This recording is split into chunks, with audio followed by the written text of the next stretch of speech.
Depois das notícias sem comprovação científica de que os remédios cloroquina e hidroxicloroquina podem ajudar no combate à Covid-19, o próprio presidente Jair Bolsonaro constantemente fala a respeito.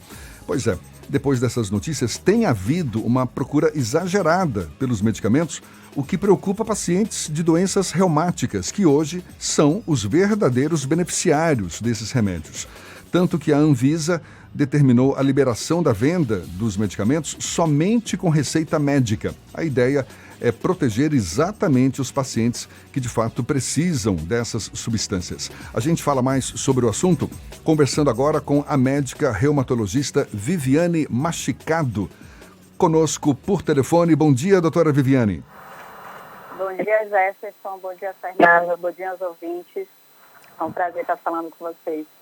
Prazer todo nosso. Muito obrigado por aceitar o nosso convite. A senhora tem notícias já de pacientes reumáticos com dificuldade para ter acesso a esses medicamentos? E qual o nível de problema que esses pacientes podem enfrentar diante de uma possível falta tanto da cloroquina como da hidroxicloroquina? Muitos pacientes entrando em contato porque já não estão conseguindo ter acesso à medicação. As farmácias continuam desabastecidas ainda. Então, a gente aguarda que nas próximas semanas o estoque seja restabelecido, né? Os pacientes, eles têm um risco, já que essa medicação é uma medicação imunomoduladora para a doença autoimune, ou seja, ela controla o processo inflamatório que o paciente tem.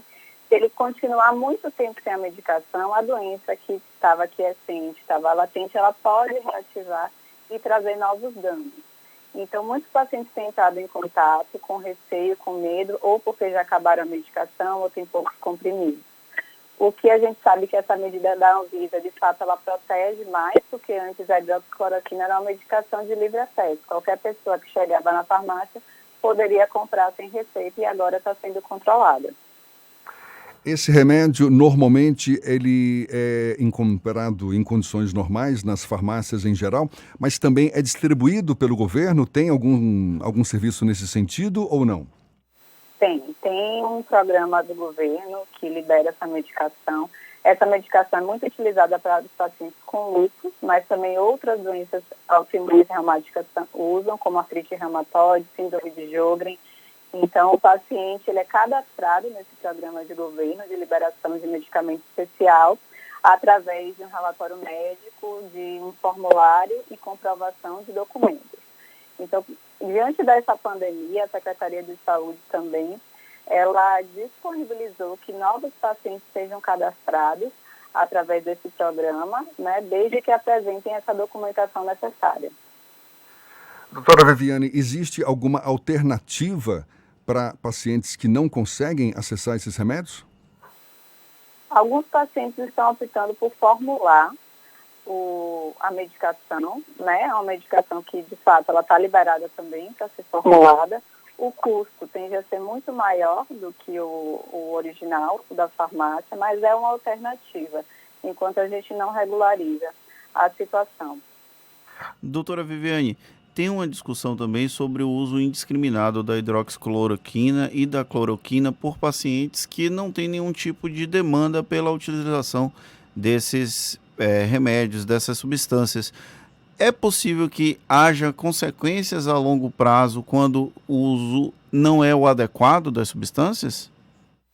Com certeza. A primeira coisa que a gente tem que deixar claro é que a gente ainda não tem essa resposta de que, de fato, a hidroxicloroquina ou a cloroquina sejam eficazes para o tratamento da Covid-19. Então, isso são relatos iniciais de que realmente o medicamento ele teve um efeito antiviral, mas a gente não sabe ainda até que ponto isso vai transcrever para uma melhora clínica do paciente. Então, essa medicação, ela está sendo liberada, inclusive, pelo Ministério da Saúde para o uso experimental em pacientes internados com gravidade. Não é uma medicação que está liberada para ser usada profilaticamente, ou seja, a pessoa não pode achar que usando a medicação vai estar protegida, isso dá uma sensação errada de proteção.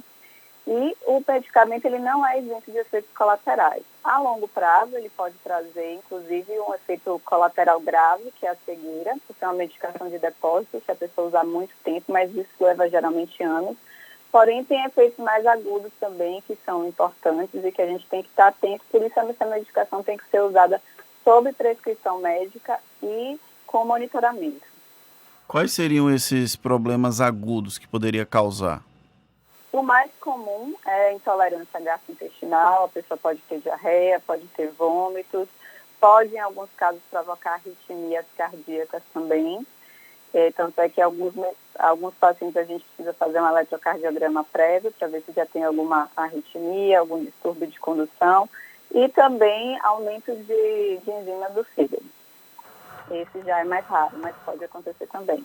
Além de outros efeitos colaterais, como alergias, como manifestações cutâneas em reação à droga, são alguns dos possíveis efeitos agudos. Quer dizer, os próprios pacientes que consomem esses medicamentos devem utilizá-los também sob orientação médica, porque a gente, como a senhora mesma está dizendo, existem efeitos colaterais, não é isso? Existe. Ele é uma medicação que a gente prescreve bastante na reumatologia. Todo paciente, quando ele vai iniciar o uso, ele fica ciente de quais são os efeitos colaterais que podem acontecer, a necessidade desse acompanhamento oftalmológico a longo prazo. A gente ainda não sabe se, como eu falei, a medicação ela é efetiva para o coronavírus, nem qual dose tem que ser usada, nem quanto tempo vai utilizar. Então, a recomendação de fato é só usar se tiver indicação médica por alguma doença de base. Doutora Viviane, qual é a diferença entre a cloroquina e a hidroxicloroquina? A hidroxicloroquina ela é um metabólito da cloroquina. A cloroquina foi a primeira medicação a ser desenvolvida, né? É um antimalárico, também é utilizada para tratamento da malária. Depois surgiu a hidroxicloroquina com menos efeitos adversos do que a cloroquina, principalmente no que tange a doença ocular. Mas eles têm a mesma propriedade, o mesmo efeito. Uma pergunta que chegou aqui: pacientes com degeneração macular relacionada à idade podem utilizar cloroquina? Geralmente a gente tem que fazer essa discussão junto com o oftalmologista, né, para a gente ver se está liberado, porque aí já é uma outra condição que já está afetando a mácula, o fundo de olho, então a gente tem que acompanhar mais de perto. E são medicamentos de uso contínuo? Isso. A medicação de uso contínuo, ela é uma medicação de depósito. O que isso quer dizer?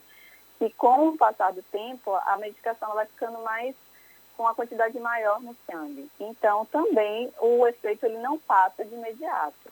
Então, por exemplo, isso é uma notícia que a gente pode passar para os pacientes para eles também não ficarem desesperados. Caso a medicação acabe, não é com 1, 2 dias, 1 semana que o remédio vai deixar de fazer efeito.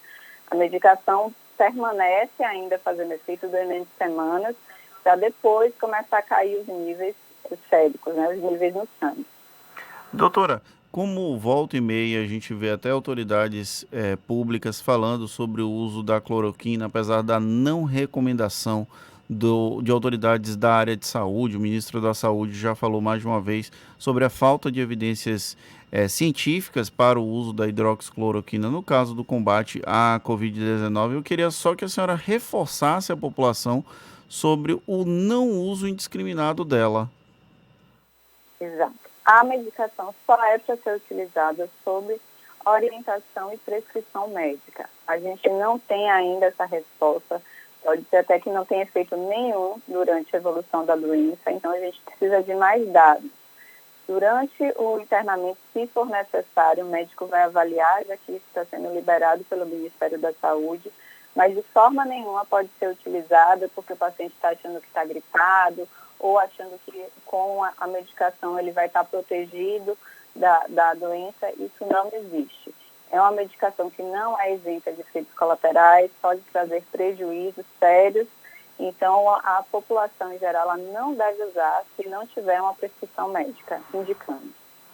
Mesmo com essa, digamos, não comprovação científica de que esses dois medicamentos são benéficos no combate à Covid-19.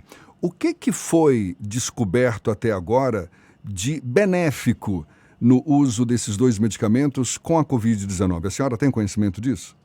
Excelente. A hidroxicloroquina, ela tem um efeito imunomodulador. O que isso quer dizer?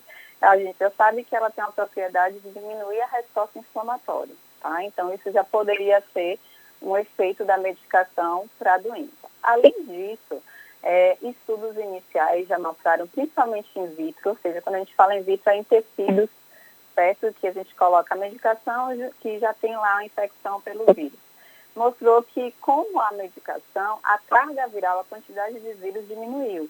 E isso também foi visto em alguns estudos com pacientes internados, principalmente na China e na Itália, que mostrou que aquela carga viral, principalmente em mucosa de nasofaringe, diminuiu com os dias.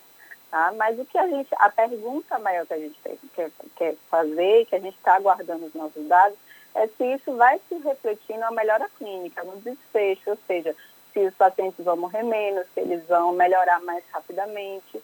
Então, essa resposta a gente ainda não tem. Pode ser que seja um achado ocasional e que isso não reflita em melhora para o paciente. Em quanto tempo a senhora acha que pesquisas nesse sentido podem já ser consideradas conclusivas? Eu acredito que em breve, porque são muitos estudos em andamento no momento ao redor do mundo. No Brasil também a gente já está começando vários protocolos em centros, então eu acredito que não vai demorar, a gente vai ter essa resposta. Claro que a gente tem evidências fracas ainda, como eu falei, que a gente é movido na medicina, principalmente por medicina baseada em evidências. Então a gente tem que ter esses estudos de melhor qualidade, com um número maior de pacientes, que vai dizer para a gente se a medicação é eficaz, qual o nível de segurança, qual a dose, quanto tempo vai ser utilizado. Eu acredito que em abril a gente já tem alguns resultados parciais desses estudos que estão em andamento. Doutora, só mais uma pergunta, porque muito se falou sobre lúpus, porque é uma demanda de pacientes com o lúpus para a utilização da hidroxicloroquina e da cloroquina, mas não é uma doença de muito conhecimento da população. Rapidamente, para explicar à população o que é o lúpus e como afeta o paciente que é diagnosticado com essa doença. O lúpus é uma doença autoimune, ou seja, o próprio organismo ele cria uma capacidade de atacar algumas células, alguns tecidos, e isso vai gerar manifestações clínicas. O paciente pode ter febre, pode ter manchas na pele, pode ter perda de peso, inflamação nas articulações e inflamação em outros órgãos internos também, pulmão, rim, cérebro. É uma doença sistêmica, pode acometer diversos órgãos. As principais pessoas acometidas são mulheres em idade fértil, mas em qualquer idade a gente pode ter um diagnóstico de lúpus, desde criança até idosos. Então é uma doença que realmente não é muito comum, mas a gente tem uma quantidade significativa de pacientes, principalmente na Bahia, e que esses pacientes estão receosos também por outro fator, e quero esclarecer nesse momento. A maioria desses pacientes usam medicações, outras imunossupressoras, que baixam a imunidade. Então, muitos têm entrado em contato, perguntando se devem continuar tomando a medicação, se precisam parar, por receio de pegar o vírus e ter uma evolução pior. Então, o que a gente está recomendando e orientando a esses pacientes é que não abandonem seu tratamento, não existe essa recomendação. Os dados que a gente tem até o momento de populações que já tiveram pico da epidemia é que esses pacientes não evoluíram com a forma pior da doença. Então, não parece ser um fator de risco para a Covid-19. Quando a senhora fala que o lúpus é uma doença autoimune, isso significa que não tem uma causa aparente, é uma doença que se desenvolve por conta própria. E qualquer pessoa pode ter lúpus? Pode. Tem um componente genético, que a gente sabe que é importante, né? Que já nasce com o indivíduo, uma predisposição. Isso não quer dizer que necessariamente tenha que ter alguém na família com lúpus, tá? E tem os fatores ambientais, que também são associados a como gatilho. A gente já sabe alguns tipos de infecções podem ser gatilhos, alguns hábitos de vida. Então, é uma doença multifatorial, tem vários fatores envolvidos. mas a gente não sabe exatamente uma causa única e específica que cause o lúpus até o momento. E é uma doença que tem cura? Não, tem controle. A gente não fala em cura porque a gente ainda não tem nenhum remédio que faça com que o organismo pare de produzir os anticorpos que estão inflamando, que leve a um estágio que a gente possa chamar esse indivíduo está curado. Mas a gente fala um outro termo na medicina que é uma remissão, ou seja, é possível, hoje a gente tem muitos tratamentos que o paciente tem uma vida normal, com qualidade, porque a gente consegue controlar esse processo autoimune inflamatório com medicação e o paciente continua sua vida bem. Mas para isso é importante sempre o acompanhamento reumatológico, reavaliações frequentes das medicações, mas é possível sim a gente entrar nesse estágio de remissão, porém a gente não denomina como cura. Mas isso pode perdurar anos, a vida inteira inclusive. É o caso das doenças reumáticas em geral? Elas não têm cura também? A maioria, isso. Falando de outros exemplos, a gente tem a artrite reumatoide, a esclerodermia, vasculites primárias. Então, é um arsenal de doenças autoimunes que o próprio organismo está atacando os órgãos, mas que a gente não tem, para a maioria delas ainda, uma cura. Daí a importância dessa utilização dos remédios adequados, como, por exemplo, a cloroquina e a hidroxicloroquina, que estão em falta nas farmácias por causa dessa procura indiscriminada. Pessoal aí achando que vai combater a Covid-19 e não há ainda uma comprovação científica nesse sentido. Doutora Viviane Machicado, médica reumatologista, muito obrigado pelos seus esclarecimentos e um bom dia para a senhora. Bom dia, eu que agradeço. Agora são 7h40. A gente lembra que essa conversa também vai estar disponível logo mais nos nossos canais no YouTube, no Spotify, no iTunes e no Deezer. A gente volta já.